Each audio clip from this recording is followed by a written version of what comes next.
Assalamualaikum Ustaz. Okey, Liza buka majlis dulu ya. kita boleh. A'udzubillahi minasyaitonirrajim. Bismillahirrahmanirrahim. Assalamualaikum warahmatullahi wabarakatuh. Alhamdulillah wassalatu wassalamu ala Rasulillah wa ala alihi wa sahbihi wa man walah. Subhanaka la ilma lana innaka antal alimul hakim. Rabbi shrah li sadri wa yassir li amri wahlul 'uqdatam min lisani yafqahu qawli. Alhamdulillahilladzi hadana li hadza wa ma kunna linahtadiya laula an hadana Allah. Allahumma anfa'na bima 'allamtana wa 'allimna ma yanfa'una wa zidna 'ilma. Rabbana yassir wa la tu'assir wa tammim bil khair. Rabbi zidni 'ilman. Amin ya rabbal alamin. Alhamdulillah Ustaz, kita dapat bersama lagi pada petang ni. Hari ni kita masuk ayat 59. Silakan Ustaz. Ayat nombor 59. Kita dah belajar semalam ayat berapa? Semalam ayat 55 sampai 58 Ustaz. Okay. Bismillahirrahmanirrahim. Alhamdulillahirabbil alamin. والصلاة والسلام على أشرف الأنبياء والمرسلين وعلى آله وصحبه أجمعين. أشهد أن لا إله إلا الله وحده لا شريك له وأشهد أن محمدا عبده ورسوله. اللهم صل وسلم على نبينا محمد وعلى آله وصحبه ومن تبعهم بإحسان إلى يوم الدين أما بعد. Muslimin dan muslimat rahimani wa rahimakumullah. Alhamdulillah, segala puji bagi Allah, Rabb yang mengaturkan sekalian alam, Allah yang memuliakan kepada kita rahmat, Allah yang telah menurunkan Al-Quran, Allah yang memuliakan keberkatan kepada kita. Petang ini kita dapat menyambung apa yang telah pun kita sama-sama perbincangkan pada petang semalam, siri yang ke-16. Jadi petang ini merupakan siri yang ke-17, tadabbur ringkas surah Al-Furqan. Tadabbur ringkas surah Al-Furqan. Seperti yang dimaklumkan, insya-Allah pada petang ini kita akan sama-sama memahami ayat yang ke-59 sehinggalah ayat yang ke-62. Okey, sasaran kita sasarkan terlebih dahulu 4 ayat yang kita sama-sama akan mengambil pengajaran-pengajaran daripada 4 ayat. Yang keempat-empat ayat ni, ayat 59, 60, 61 dan 62, ia berada pada halaman ataupun pada muka surat 365. Jadi kalau tuan-tuan ada Quran, atau tak ada mushaf, atau tak ada Quran terjemahan, tuan-tuan boleh buka muka surat 365 ayat bermula ayat nombor 59. Okey. Bolehkah tuan-tuan dan puan-puan ulangi?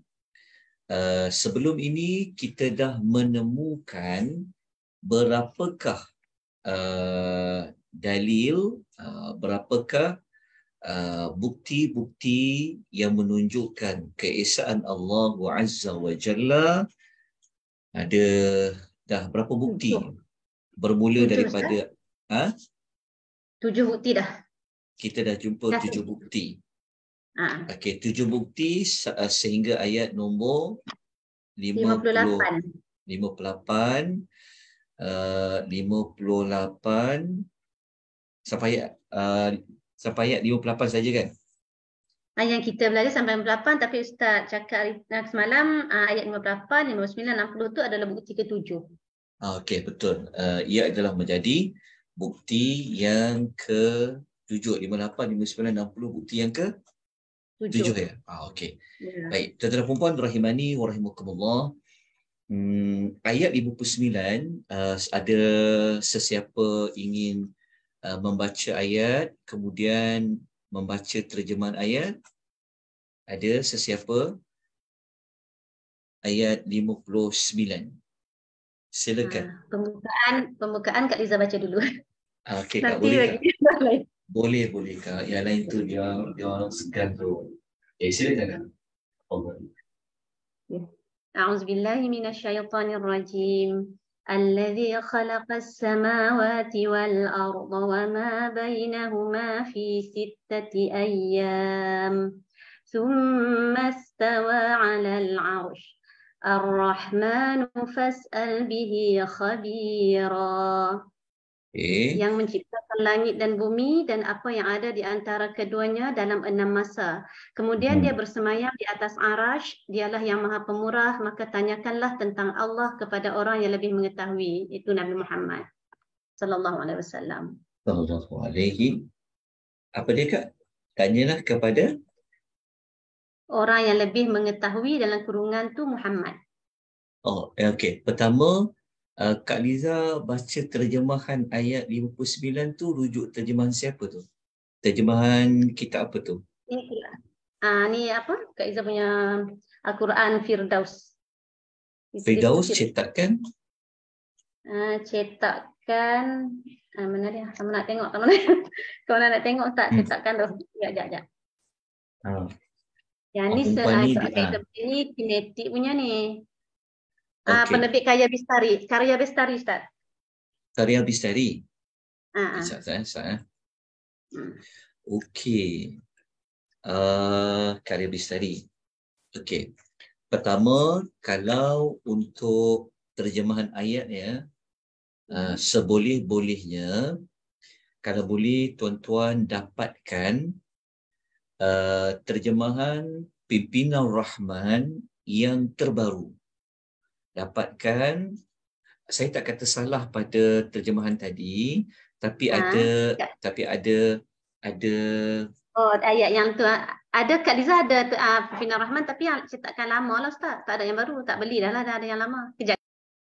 Okey, dia untuk cetakan Pimpinan Rahman, dia ada yang terbaru, yang terbitan JAKIM tahun 2022. Tahun 2022. Okey, saya tunjukkan gambar rajah yang baru. Di sebenarnya Karagraf yang buat cetakan ni, tapi Taksir Pimpinan Rahman yang telah diedit, yang telah ditambah baik maknanya, terjemahan dia di gambar rajahnya. Muka dia macam ni. Nampak tak? Tak nampak. Tak nampak ni. Kejap. Oh, tak nampak. Terjemahan baru. Okey, tuan boleh dapat dekat. Memang ada satu terjemahan baru kan, baru cetak yang dia edit dekat, maksud yang bersemayam ni lah, dia edit kan. Ya, okey. Kalau ayat 59 tadi, kalau terjemahan lama, alladzi khalaqas samawati wal arda, iaitu Tuhan yang menciptakan langit dan bumi, ni kita sedia tahu, wama bainahuma, serta segala yang ada di antara kedua-duanya, di antara langit dan bumi, fi sittati ayyam, dalam 6 masa. Itu betul kan? Dalam 6 masa. Tsummastawa, kalau terjemahan lama, dia terjemah dia bersemayam ya. Cuba kita tengok. Terjemahan lama. Pimpinan Rahman. Ustaz, dia bersemayam di atas arash. Tapi dia ada nota kaki Ustaz, yang satu dia ada nota kaki. Itu Allah Ta'ala bersemayam di atas arash, yakni menurut cara yang layak baginya. Okey, kalau terjemahan yang terkini, dia kekalkan istilah sebutan ayat Quran tu. Dia tak terjemah bersemayam, tapi dia letakkan istawa. Dia guna perkataan Arab tu. Jadi summastawa, kekalkan, dia istawa. Sebab kalau diterjemahkan bersemayam, dia macam maknanya belum macam Yalah, dia perkataan bahasa kita kan jadi bimbang, jadi kita berlaku bimbang jika terjemahan bersemayam itu disamakan seperti mana raja-raja bersemayam di singgasana. Oleh justru itu, pendekatan yang terbitan 2022 ini dia kekalkan summastawa, dia istawa. Maksudnya Allah ni dia istawa. Jadi kekalkan penyebutan istawa. Ya, yang tu nombor Patut satu. dia buat nota kaki Ustaz lah. Yang kitab lama ni, terbitan lama ni, sebab tu dia letak nota kaki tu. Dia kata menurut cara yang layak baginya, sebab tak mahu orang faham macam Oh, lain. okey. Lepas tu terjemahan yang tadi tu, lepas tu dialah Ar-Rahman kan, ala arsy, di atas arash. Lepas tu Ar-Rahmanu, kejap ya. Ar-Rahmanu fas'al bihi khabira. Lepas tu dialah Ar-Rahman, maka tanyakanlah tentang hal itu kepada yang mengetahui. Okey, yang Kak baca tadi tu, fas'al bihi khabira, tanyakanlah tentang hal itu kepada yang mengetahui. Dia kadang-kadang Dalam diterjemah apa? Quran dia letak Nabi Muhammad. Oh, Nabi Muhammad. Tapi Okey, yang dalam tafsir Ibn Ar-Rahman, nota kaki ni dia tulis yakni hanya Allah jua yang mengetahui dan dapat menerangkan perihal kejadian-kejadian yang diciptakannya itu satu persatu. ya, khabira kat situ lebih tepat, dia merujuk kepada tanya kepada Allah itu sendiri. Sebab kita kan tahu sebelum ni kan Allah tu dia kan ayat nombor 58 Allah kata wa kafa bihi bizunubi ibadihi khabira. Jadi khabira kat situ merujuk kepada Allah itu sendiri, Ar-Rahman. Dialah Ar-Rahman, maka tanyakanlah tentang hal itu kepada yang mengetahui. Yang mengetahui itu sebenarnya lebih tepat adalah merujuk kepada Allah Subhanahu wa Ta'ala. Jadi terjemahan tu Kak take note, nanti kita boleh maklum kepada pihak penerbit supaya boleh merujuk kembali. Ada tak siapa-siapa yang ikut pengisian kita pada petang ini, terjemahan dia itu sama seperti yang Kak Liza sebut awal-awal tadi? Ada tak? Saya punya sama Ustaz. dari Quran.com sama dengan Ustaznya. Okay, Quran.com, Puan Sarifah macam mana terjemahan dia? Tuhan yang menciptakan langit dan bumi serta segala yang ada di antara kedua-duanya dalam 6 masa. Kemudian ia bersemayam di atas arash. Ialah Ar-Rahman, Tuhan yang Maha Pemurah, maka bertanyalah akan hal itu kepada yang mengetahuinya, yang turut besar. Yang mengetahuinya maknanya bertanya pada Allah lah. Betul. Okey. Kak Syida rujuk terjemahan apa Kak? Quran terjemahan mana? Telaga Biru Ustaz, sama dengan Kak Liza. Oh, Telaga Biru dia terjemah apa? Yang sama tu yang dia terjemah yang mengetahui itu merujuk kepada Nabi. Yang sama dengan Kak Apa. Dia tak tulis kat sini merujuk kepada Nabi tak je. Okey. Jadi khabira dekat situ merujuk kepada Allah Subhanahu wa Ta'ala.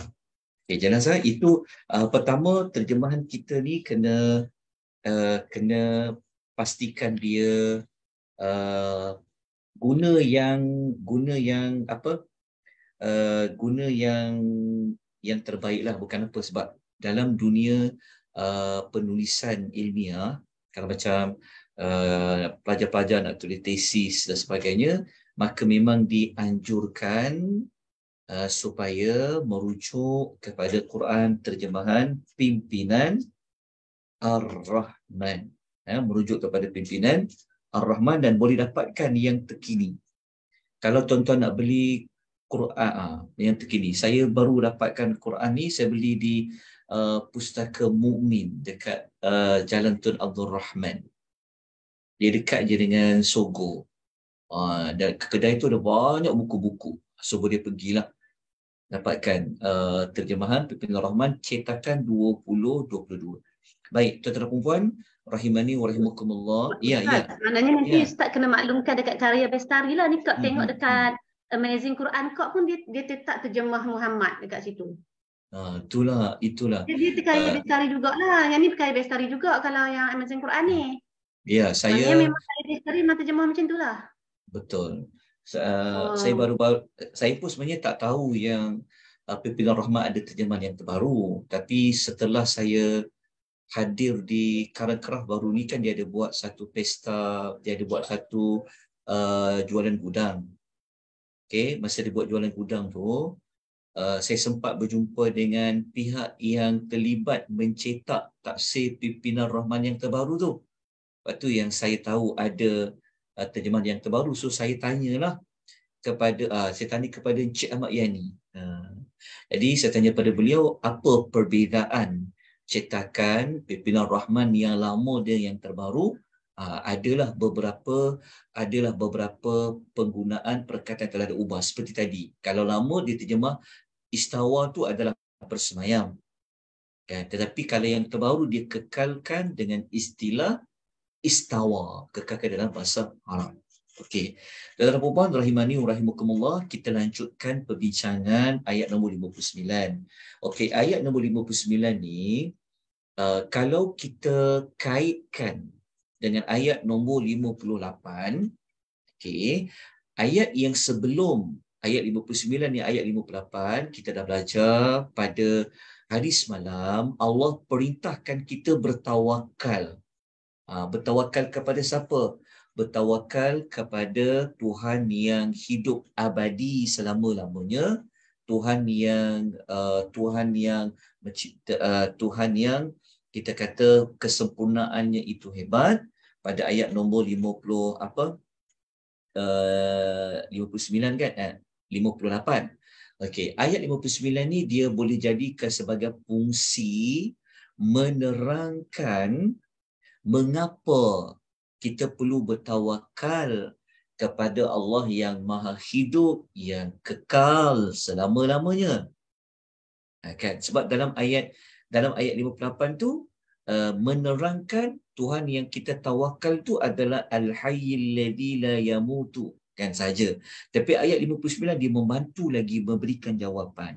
Kenapa kena bertawakal kepada Allah yang hidup kekal, tidak akan mati? Maka ayat 59 seperti memberi jawapan. Kerana dialah yang telah menciptakan langit dan yang telah menciptakan bumi. Dan apa yang ada di antara langit dan bumi itu. Ini kita semua tahu tentang penciptaan langit dan penciptaan bumi dan apa yang ada di antara langit dan bumi. Okey, berapa lama Allah ciptakan? Fi sittati ayyamin, dalam tempoh 6 masa. Kalau tengok pada terjemahan pun memang dia terjemah dalam tempoh 6 masa. Okey, 6 masa ni, apa yang kita boleh faham pada 6 masa? 6 masa. Ada para ulama tafsir, mereka mengatakan macam ni. Kita kena tahu konteks ya. Kita kena tahu bahawa ayat Quran yang Allah turunkan kepada Nabi nak disampaikan kepada orang-orang Arab. Tentulah mereka memahami 6 masa tu apa. Tentu mereka memahami 6 masa tu, masa macam mana? Ulama khilaf sebenarnya. Ada yang kata masa tu masa macam dekat dunia, 6 hari tu. Ada yang ulama kata masa tu masa di hari akhirat, dia punya tempoh 6 masa tu. Tapi untuk mudah difahami, salah satu tafsiran, 6 masa tu maksudnya 6 hari lah. Sebab ayam tu memang masuk 6 hari. 6 hari tu apa?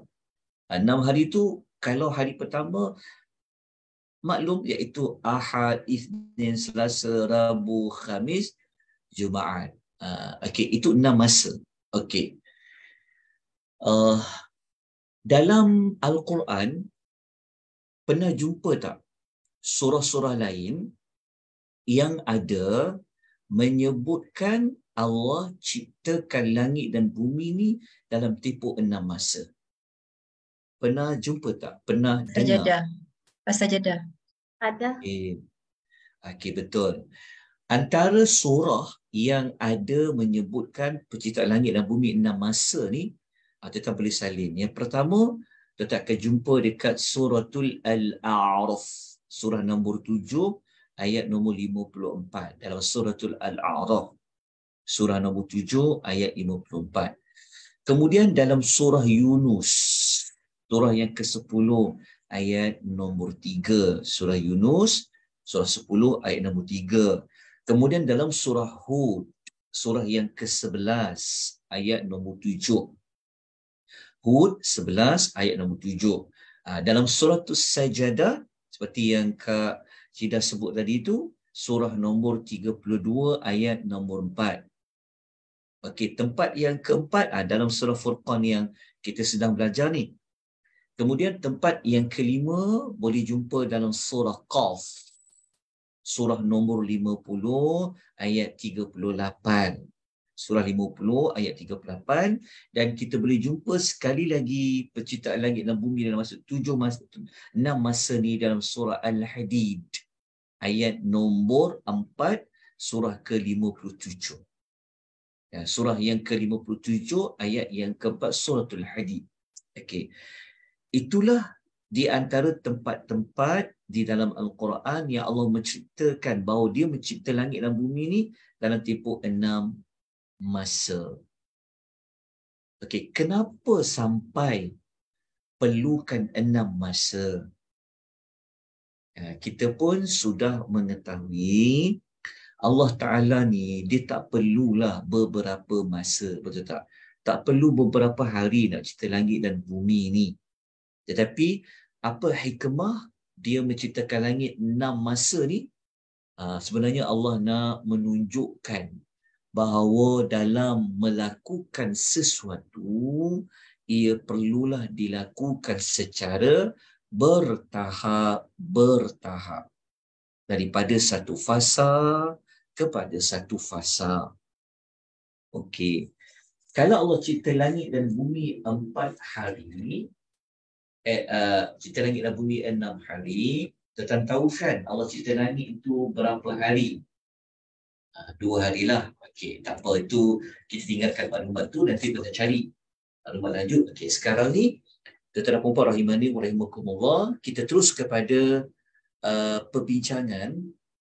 Setelah Allah mengatakan dia telah menciptakan langit dan bumi dalam masa 6 masa, kemudian Allah kata kemudian dia istawa alal arsh. Allah tu dia istiwa di atas arash. Okey, kalau sebelum ni terjemahan dia bersemayam. Okey. Jadi apa makna istawa? Okey, adakah Allah tu dia bersemayam seperti mana makhluknya? Sudah pasti tidaklah. Itu sudah pasti tidak jauh sama sekali. Allah ini laisa kamislihi syai'un. Okay, Allah itu walam yalid walam yakul lahu kufuwan ahad. Jadi kita serahkan sahaja makna istawa itu pada Allah Azza wa Jalla, bagaimana Allah istiwa itu di atas arashnya. Okey, arash merupakan makhluk Allah yang paling besar sekali yang Allah ciptakan. Itu dipanggil namanya adalah al-arash. Okey. Kemudian pada penghujung ayat Allah minta kepada kita fas'al bihi khabira. Okey, tanyalah kepada yang tanyalah akan hal itu kepada yang mengetahui. Tanya tentang bab apa? Semualah. Kejadian langit, kejadian bumi, Allah istawa di atas arash. Allah sajalah sebenarnya yang mengetahui dengan mendalam apa yang diciptakan, macam mana dia takdir. Okey, tapi sebelum tu Dekat ayat tu kita jumpa perkataan Ar-Rahman kan. Ar-Rahmanu fas'al bihi sabira. Allah kata dialah Tuhan yang Maha Rahman. Okey, saya tak perlu ulas panjang tentang nama Allah Ar-Rahman. Saya yakin tuan-tuan dan perempuan semua sudah sedia maklum. Ar-Rahman tu merujuk kepada apa? Merujuk kepada nama Allah, sifat Allah yang Allah ini rahmatnya, rahmatnya yang luas, ya, yang meliputi semua makhluk. Itu cerita tentang Ar-Rahman. Okey. Isunya adalah mengapa Allah meletakkan nama Ar-Rahman selepas istawa tu, nak menunjukkan bahawasanya Allah Ta'ala ni walaupun dia pemerintahan dia tu hebat, dalam masa yang sama Tuhan nak tekankan tentang rahmatnya yang luas kepada manusia. Okay. Itu antara penjelasan ringkas yang dapat saya kongsikan pada petang ini bagi ayat yang ke-59. Okey, tuan-tuan dan puan-puan rahimani wa rahimakumullah. Kita lanjutkan pada ayat yang berikutnya, tapi sebelum tu kita kena catat terlebih dahulu apa pengajaran daripada ayat nombor 59 tu. Okey, nombor satu. Nombor satu, saya pengajaran yang pertama, sekejap saya nak cari mana tulisan. Okey, pengajaran yang pertama kita boleh ambil daripada ayat tu, apa kita boleh belajar? Apa yang Allah bagi tahu pada kita pada petang ni? Nombor satu apa dia? Nombor satu, kita boleh belajar bahawasanya sebelum ini mana ada langit, mana ada bumi, betul tak? Maksudnya langit dan bumi ini, mereka ini, langit dan bumi merupakan sesuatu yang pernah tidak ada. Jadi kita dapat belajar nombor satu, ayat ini menunjukkan bahawa Allah mencipta langit dan bumi yang sebelumnya ia tidak lagi wujud. Langit dan ini tidak wujud. Okey. Kenapa Allah selalu bawa sebut tentang langit dan bumi, langit dan bumi? Kenapa ayat 59 ni kita letakkan dia di bawah dalil yang menunjukkan Allah Ta'ala ini dialah satu-satunya Tuhan yang layak disembah. Antara alasan sebab langit dan bumi ni adalah ciptaan Allah yang paling besar yang kita nak boleh nampak lah. Ya, jawapan dia kerana langit dan bumi ini adalah ciptaan Allah yang besar, yang luas. Tak ada mana-mana manusia yang boleh menafikan keluasan langit dan bumi ciptaan Allah Subhanahu wa Ta'ala. Jadi kalau semua manusia kalau dia mengakui luasnya langit, luasnya bumi, maka pengakuan itu sepatutnya memberikan kepada mereka penyebab mereka patut mengesakan Allah yang Esa. Okey, itu di antara alasan paling utama sekali penciptaan langit dan bumi kepada manusia. Tapi sebenarnya bukanlah semata-mata nak menunjukkan pada Allah itu berkuasa, tapi pada langit dan bumi itu pun sebenarnya mengandungi rahmat. Kalau kita nak tengok rahmat Allah pun, kita boleh lihat pada mana? Ada pada langit dan juga ada pada bumi. Maksudnya sudut langit dan bumi, sudut pandang dia, kita boleh lihat keagungan Allah, kebesaran Allah. Sudut pandang yang kedua pada langit dan bumi ini, ia mengandungi rahmat dari Allah Subhanahu wa Ta'ala. Sebab itu ayat tu Allah disebut tentang Ar-Rahman. Okey. Kalau panjang juga buat langit dan bumi ni. Okey. Tuan-tuan dan puan-puan rahimani wa rahimakumullah, salah satu di antara rahmat Allah kepada kita ada pada langit ni apa? Antara Hujan. Hujan, Ustaz.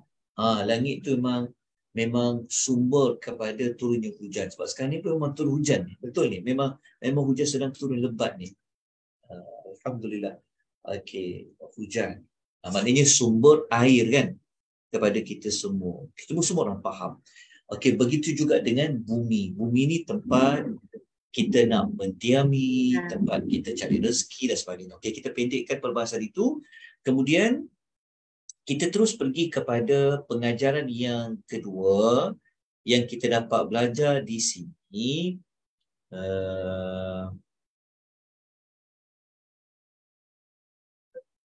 Kita dapat belajar dekat sini adalah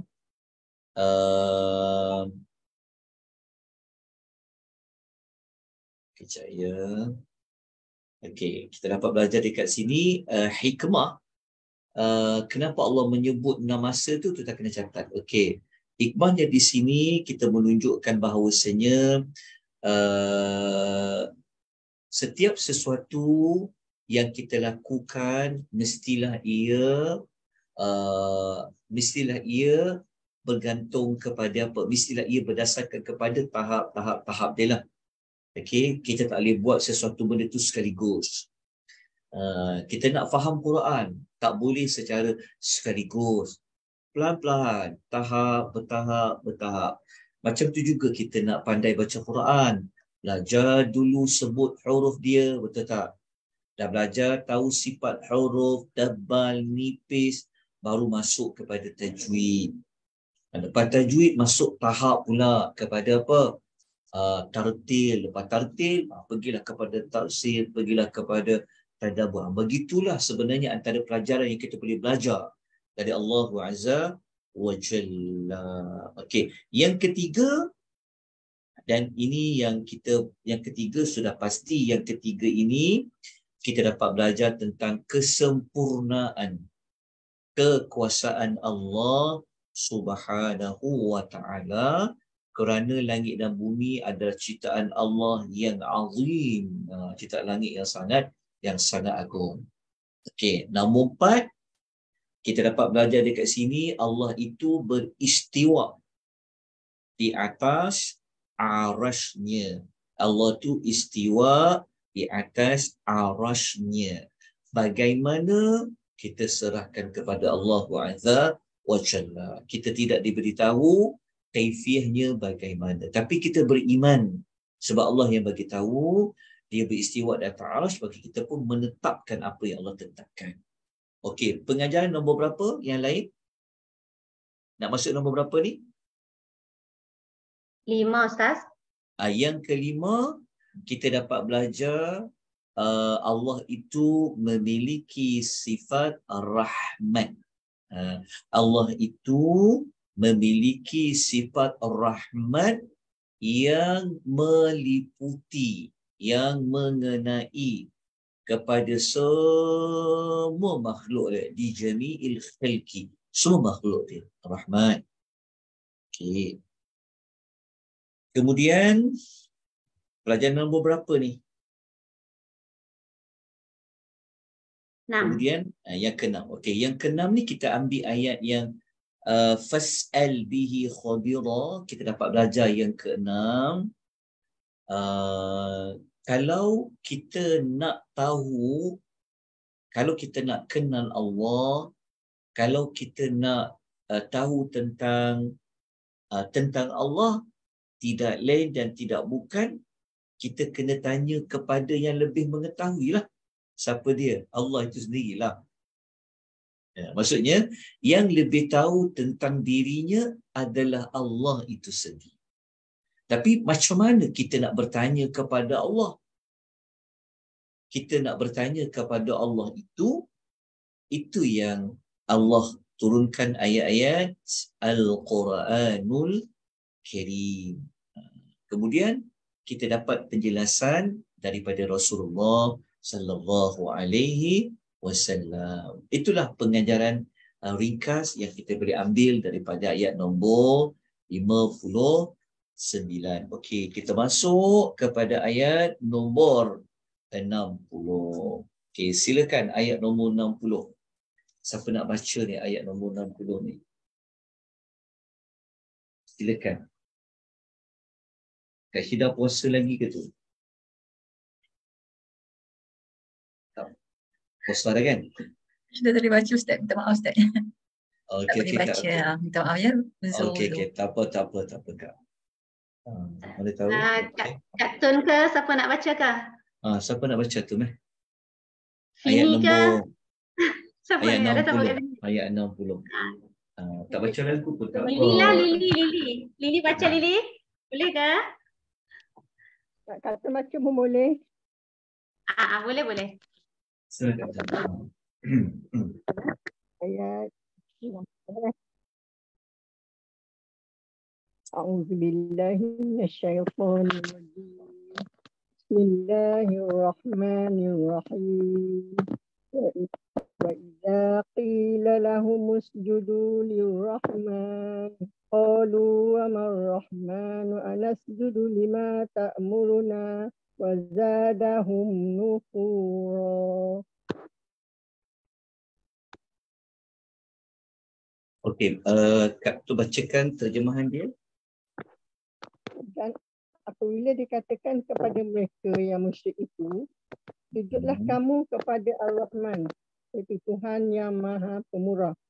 Mereka bertanya, dan siapakah Ar-Rahman itu? Patutkah kami sujud kepada apa saja yang engkau perintahkan kami? Dan perintah yang demikian menjadikan mereka bertambah liar dan ingkar. Bertambah ingkar. Okey, bertambah ingkar. Okey. Dah selesai dah ayat dia? Okey. Ayat nombor 60. Okey, ayat nombor 60 menunjukkan bahawasanya orang Arab musyrikin ini mereka pernah diperintah oleh Nabi supaya mereka sujud kepada Ar-Rahman. Okey, dia dekat sini dia ada beberapa perkara dekat ayat nombor 60. Yang pertama, perintah sujud kepada Ar-Rahman. Nombor 2, penolakan orang Arab musyrikin terhadap perintah sujud tadi.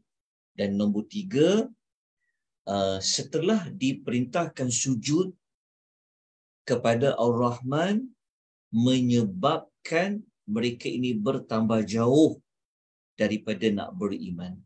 Ya, sepatutnya makin disuruh, makin ikut, makin tunduk. Tapi makin disuruh, makin jauh mereka kepada Allah Ar-Rahman. Okay. Ayat ni, kita tengok dulu satu persatu. Wa idza qila lahum usjudu lirrahman. Okay. Mereka ini apabila dikatakan kepada mereka, sujudlah kamu sekalian kepada Ar-Rahman yang Maha Pemurah. Okey, kepada Allah yang Maha Pemurah. Okey, yang Maha Pemurah itulah yang dah macam-macam Allah beri kepada mereka. Okey. Apabila diperintahkan mereka supaya mereka sujud kepada Ar-Rahman, apa reaksi mereka? Mereka kata, qalu, mereka berkata, wa mar-Rahman. Siapa yang Ar-Rahman tu? Okey. Mereka ni, kalau kita baca ayat ni secara terjemahan, mereka seperti menolak Ar-Rahman. Maknanya mereka bertanya, siapa tu Ar-Rahman? Okey. Ayat ni sebenarnya mereka sebenarnya menolak kepada ayat ni, ayat ni sebenarnya mereka bukan menolak tentang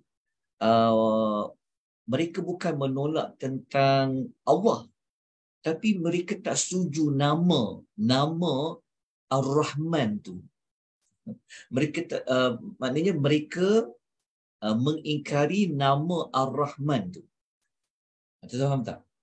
Sebenarnya mereka orang Arab musyrikin, mereka ini mengingkari, bukan mengingkari tentang kewujudan Tuhan tu, tapi mereka mengingkari pada nama Ar-Rahman tu. Okay, kita faham tak maksud dia? Mereka tak setuju nama tu.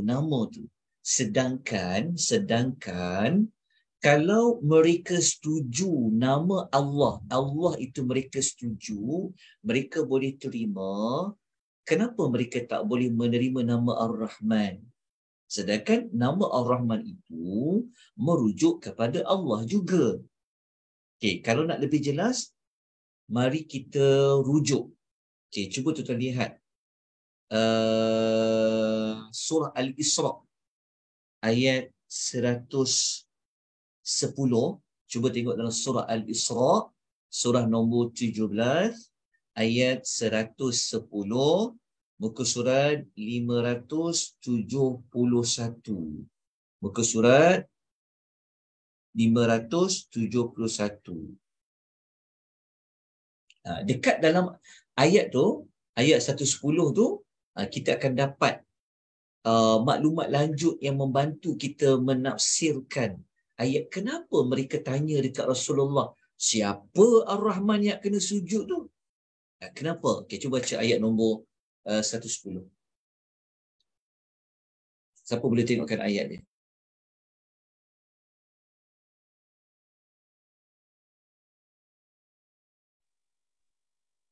Ustaz, ayat berapa Ustaz? Ayat 110. Betul tak? 110, muka surat 571. Surah Isra, betul? Tak salah Ustaz. 93. Tengok. Apa dia? Muka surat Al-Isra Ustaz, muka surat kalau ayat 110. 293 Ustaz. 293. 293. Sorry, patut. Dia macam diam je. Tengah cari macam pelik. Betul. Maaf. Saya tersalah. Ayat 110 tu, 293. Ayat Ar-Rahman tu kan? Betul. Ayat 110, Qulidullah tu Ustaz. Betul. Cuba baca ayat tu. Qulidullah Ar-Rahman. Betul. Cuba baca ayat dia. A'udzubillahi minasyaitonirrajim. Qul ud'ullaha aw ud'ur rahman ayyamma tad'u falahul asmaul husna ولا تجهر بصلاتك ولا تخافت بها وابتغ بين ذلك سبيلا. Okey, ambil terjemahan dia ayat 110 tu sampai ayat yang lillahi asmaul husna. Okey, baca terjemahan dia. Katakanlah Muhammad, serulah Allah atau serulah Ar-Rahman. Dengan nama yang mana saja kamu dapat menyeru, kerana dia mempunyai nama-nama yang terbaik Asmaul Husna. Okey, kalau kita baca ayat tu, Allah kata, serulah Allah. Nampak tak perkataan Allah? Atau serulah Ar-Rahman. Faham tak? Maksudnya, Allah kata, boleh seru dengan nama Allah ataupun seru dengan nama Ar-Rahman. Dengan nama yang mana satu kau nak guna? Nak guna nama Allah ke? Nak guna nama Rahman ke? Allah mempunyai nama-namanya yang mulia. Menunjukkan bahawasanya orang Arab musyrikin ni, mereka tak tahu tau. Sebenarnya mereka ni tidak ada ilmu tentang Allah dengan sebenar-benarnya. Sebab itu yang mereka tanya, kenapa nak kena sujud? Mereka tanya, wama Ar-Rahman? Mereka tanya, siapa Ar-Rahman tu? Menunjukkan bahawasanya mereka tidak mengenali Allah itu ada nama Ar-Rahman. Tapi mereka ni sebenarnya mengetahui tentang perkataan Allah saja. tapi mereka tidak mengetahui tentang nama Ar-Rahman. Jadi pertanyaan mereka kat situ adalah pertanyaan dari sudut mereka tidak bersetuju dengan panggilan nama Ar-Rahman. Okey. Kemudian dalam ayat tu kan Allah minta sujud. Okey, sujud dekat sini tuan-tuan dan puan ya boleh membawa dua pentafsiran. Dia boleh pergi kepada dua sudut makna. Sujud yang pertama maksudnya sujud yang makna umum. Makna umum sujud ni macam kita macam secara umum ni maksud dia macam kita tunduk, kita rasa macam rasa hormat, rasa tunduk. Itulah sujud makna pertama. Dia macam contoh kalau kita sujud ni maksudnya membawa maksud pertama secara umum maksudnya macam bukanlah sujud macam solat tu. Macam sujud maksudnya sujud kepada kepatuhan, kepada ketundukan. Okey. Makna yang kedua sujud dari sujud yang khas. Sujud yang khas tu sujud yang kita faham sujud macam solat tu. Jadi perintah supaya sujud tu wa idza qila lahumus judu boleh merujuk kepada dua-dua makna. Seperti mana kata para ulama tafsir. Okey, jelas dekat situ, sujud kat situ. Okey, sama ada mereka memang perlu tunduk, patuh ataupun mereka memang kena sujud macam sujud solat tu kepada Ar-Rahman. Tapi mereka membantah, mereka tak nak sujud dengan mereka mengatakan, siapa tu Rahman? Siapa tu Rahman? Okey. Kemudian Allah Subhanahu wa taala mengatakan mereka ni menolak apa yang Nabi perintahkan sehingga mereka kata apa? Apakah kami akan sujud kepada Tuhan yang kamu perintahkan? Maksudnya apa? Maksudnya mereka tak nak dengar cakap Nabi tu. Soalannya bahasa mudahnya, buat apa nak dengar cakap engkau? Macam tu kan. Bahasa mudahnya, kenapa pula kami perlu dengar cakap engkau? Engkau nak suruh kami sujud. Kenapa? Maksudnya, mereka menolak untuk sujud kepada Ar-Rahman. Itu siapa yang suruh sujud tu? Nabi SAW. Maknanya, mereka tolak arahan Nabi. Sedangkan Nabi minta sujud kepada siapa? Kepada Tuhan Ar-Rahman. Ar-Rahman kan? Ar-Rahman tu Tuhan yang berrahmat yang meliputi segala sesuatu. Kan? Rahmat dia, kasih sayang sangat luas. Tapi mereka menolak. Ustaz, maknanya Ustaz, mereka hanya menerima nama Allah sahaja. Ar-Rahman tu mereka tolak. Mereka tak kenal. Tapi dia mengakui Allah kan. Cuma dia bila Rasulullah perintahkan sujud untuk Ar-Rahman tu yang dia tolak because dia tak kenal sifat Ar-Rahman. Tak kenal sifat Ar-Rahman? Maksudnya apa? Maksudnya dia tak mengetahui siapa Ar-Rahman tu. Maksudnya Ar-Rahman tu ada dua lah nama Allah kan. Tetapi pada mereka hanya Allah sahaja yang ada nama khas untuk Allah. Okey. Betul Ustaz? Maknanya macam ni. Dia sebenarnya mereka ni cari alasan untuk mereka tak nak dengar cakap Rasul tu. Tapi dari sudut apa yang kita faham, mereka cuma kenal nama Allah tu je. Mereka tak kenal lah nama Ar-Rahman tu. Maknanya mereka nak kata mereka tak kenal. Maksudnya sebab yang suruh sujud kepada Ar-Rahman tu siapa? Nabi sebenarnya macam ni. Mereka tak nak dengar cakap Nabi. Tapi dia gunakan apa yang Nabi perintah tu. Contohnya macam kita kata dengar cakap si fulan. Contoh kan. Kita kata siapa si fulan tu? Sebenarnya dia tak perlu tengok pada arahan tu. Dia kena tengoknya Nabi cakap ikut saja. Tapi mereka gunakan ketidaktahuan mereka kepada nama Ar-Rahman tu untuk mereka menolak Nabi SAW. Tapi secara tak langsung memang menunjukkan mereka tu mengingkari penamaan Allah dengan sebutan yang maha pemurah. Dia macam, ingat tak dalam kisah perjanjian Hudaibiyah, ketika mana nak tulis istilah tu, sepatutnya tulis dengan Bismillahirrahmanirrahim. Mereka kata, kami tak nak nama Ar-Rahman tu. Tapi tulis apa? Dengan namamu ya Allah.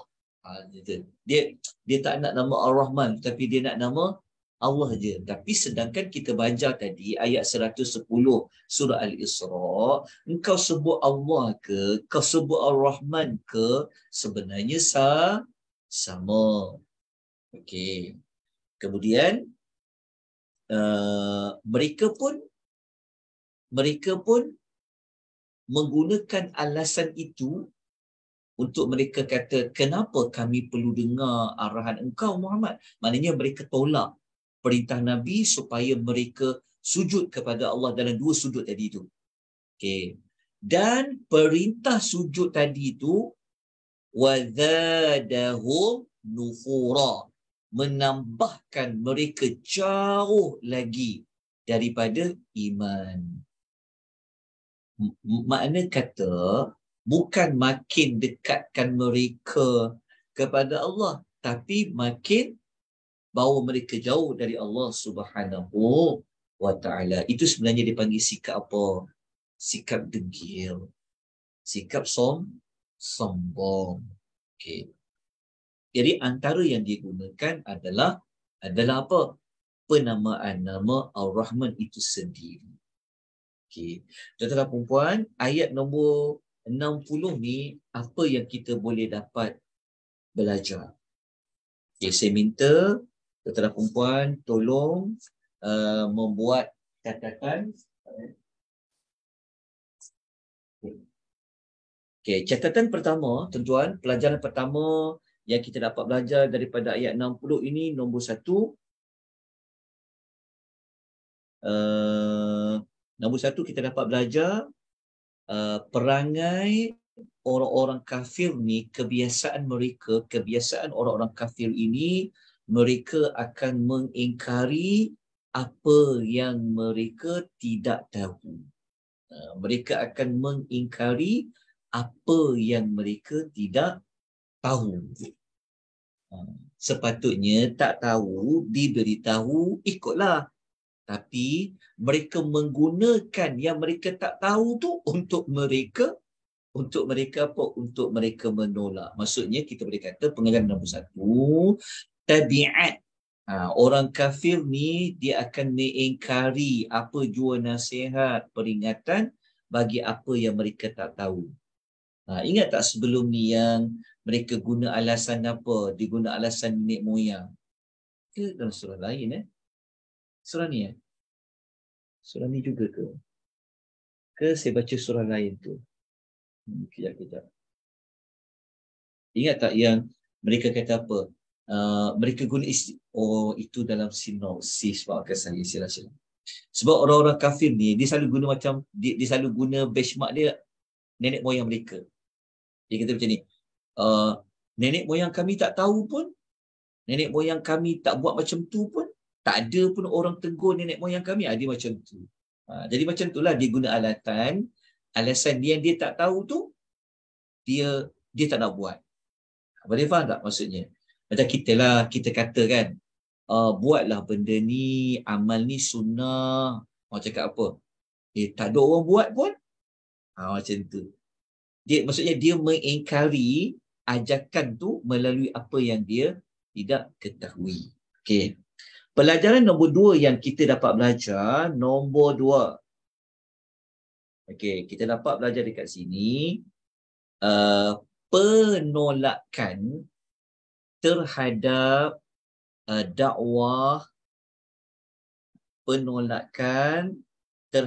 dakwah, bukan bermakna kita kena berhenti dakwah. Sebab faham tak maksudnya? Penolakan terhadap seruan, ajakan dakwah bukan memberi erti, kita tak payahlah dakwah ke orang tu sebab dia cakap.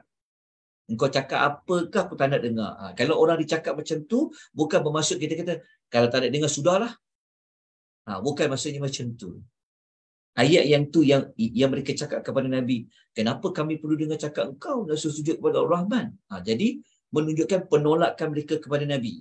Tapi penolakan mereka kepada Nabi bukan membawa maksud Allah nak kata, dan Muhammad, stop je lah. Biarlah. Tak. Bukan membawa maksud supaya Nabi berhenti. Okey, nombor 3 dekat sini, kita dapat belajar juga dekat sini adalah, okey, nombor 3 apa? Kita dapat belajar dekat sini, dalam kita menyampaikan dakwah, dalam memberikan nasihat, dalam kita mengajak manusia kepada sesuatu kebaikan, kita janganlah melihat kepada kejayaan itu. Faham tak maksud dia? Maksud dia, kalau kita dakwah ni, kita jangan fikir berjaya ke tak berjaya. Yang kita fikir apa? Sampaikan saja. Boleh faham tak maksudnya? Jelas tak? Bayangkan, kalau Nabi SAW yang mulia, yang amanah, manusia yang paling baik ke muka bumi ni, pun orang kafir kata, buat apa nak dengar cakap kau? Apatah lagi kita. Tapi kita kena tiru macam Nabi. Tetap kena ajak supaya mereka sujud. Begitu juga dengan kita. Okay, jelas ya? Kita jangan dakwah ni, jangan tengok kepada hasil dia. Kalau dia tak nak dengar, biarkan. Tak, kita teruskan dakwah tadi. Okey, nombor 4. Nombor 4, tuan-tuan dan puan-puan rahimani rahimakumullah, kita dapat belajar dekat sini.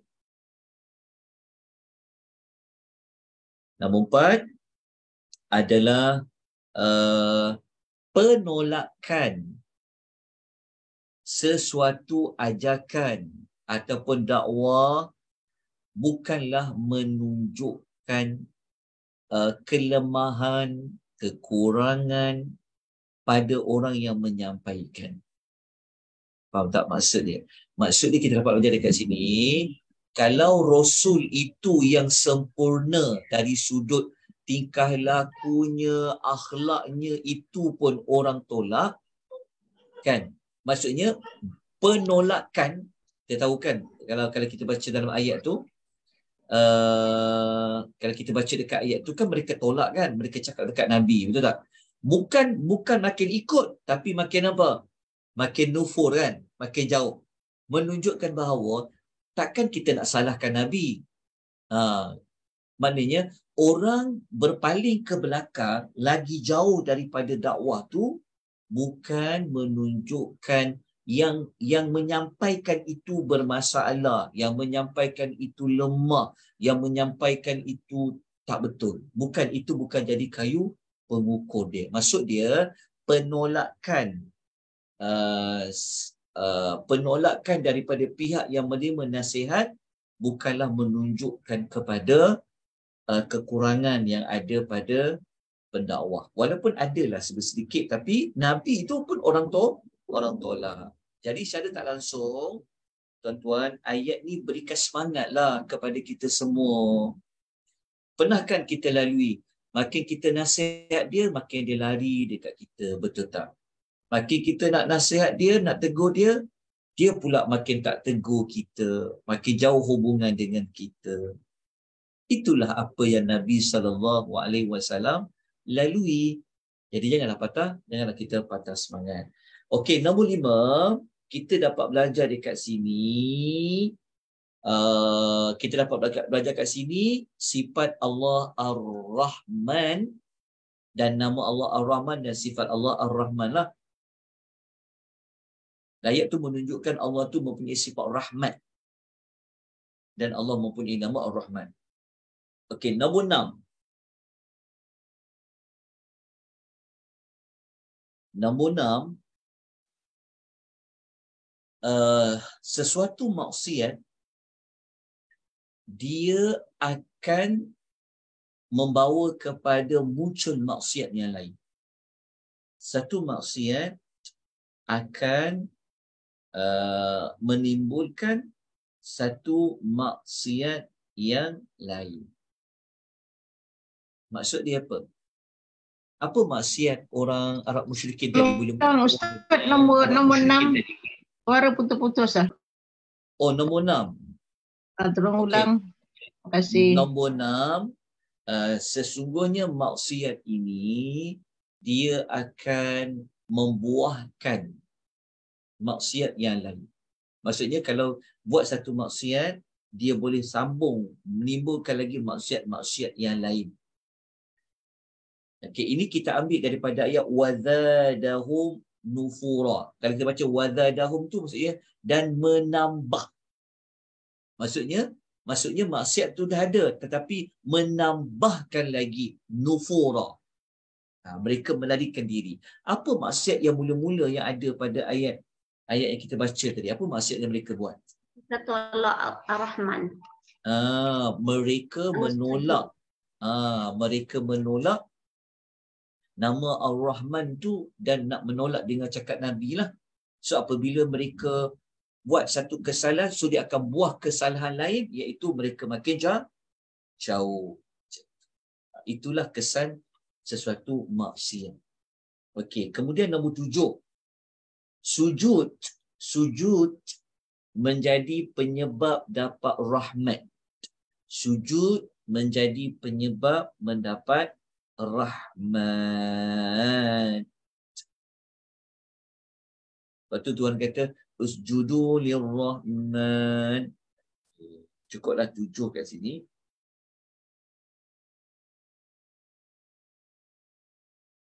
Okey, jelas 7 perkara ni, 7 pelajaran daripada ayat nombor 60 yang kita baca tadi. Okey, kita selesai 3 ayat. InsyaAllah kita sambung lagi nanti hari apa? Hari Khamis, Ustaz. Hari Khamis ya, kita usaha untuk kita sambung nanti hari Khamis. Khamis berapa bulan? 16. 16 kejap. Hari Khamis 16. Kejap ya. Sekejap. Okey.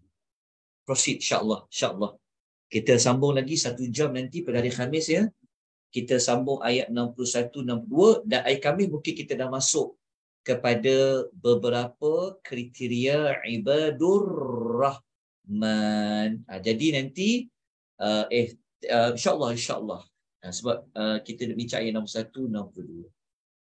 Lepas tu kita masuk perincian ciri-ciri ibadur rahman. Baik, ada apa soalan tuan-tuan dan puan?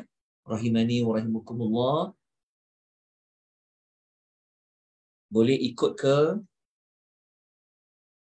Moga-moga Ustaz, maknanya ayat 60 tu satu, kalau kita nak sampaikan dakwah tu kena jangan putus asa tu, kita macam dalam surah Al-Asr lah, wa tawassaw bil haqq wa tawassaw bis sabr. Betul. Tawassaw bil haqq wa tawassaw bis sabr. Okey, betul ke? Ada perkaitan. Jadi kalau dakwah kita seperti kita belajar tadi lah, kalau ada penolakan, itu benda yang biasa dilalui oleh para nabi. Bukan ajak suruh buat jahat pun, tapi ajak supaya tunduk dan patuh kepada Ar-Rahman pula tu yang bagi rahmat kan. Jadi kat situlah di antara pelajaran yang boleh kita baca. Baik, ada mana-mana penambahan tuan-tuan dan puan? InsyaAllah hari Khamis kita masuk ayat 61, 62 dan kita terus dengan ciri-ciri ibadur rahman. Baik, saya mohon ampun dan maaf kalau ada banyak kekurangan sepanjang saya membimbing tadabbur ringkas surah Al-Furqan ini. Kalau ada mana-mana kesalahan dari sudut maklumat yang saya sampaikan, tolong buat teguran ya, tolong buat teguran melalui pelbagai cara lah. Kalau tuan-tuan yang menonton kembali di FB page, Mungkin boleh letak kat bahagian komen, boleh tegur, insya-Allah tak apa. Saya berlapang dada sebenarnya untuk menerima teguran. Kata contohnya ayat tu salah baca ke, terjemahan salah ke, tafsiran salah, tolong diberikan teguran. InsyaAllah kita akan baiki mana-mana kelemahan kita semua. Aqulu qouli hadza wa astaghfirullahal azim wa billahi taufiq wal hidayah. Wassalamualaikum warahmatullahi wabarakatuh. Waalaikumsalam warahmatullahi wabarakatuh. Jazakallah.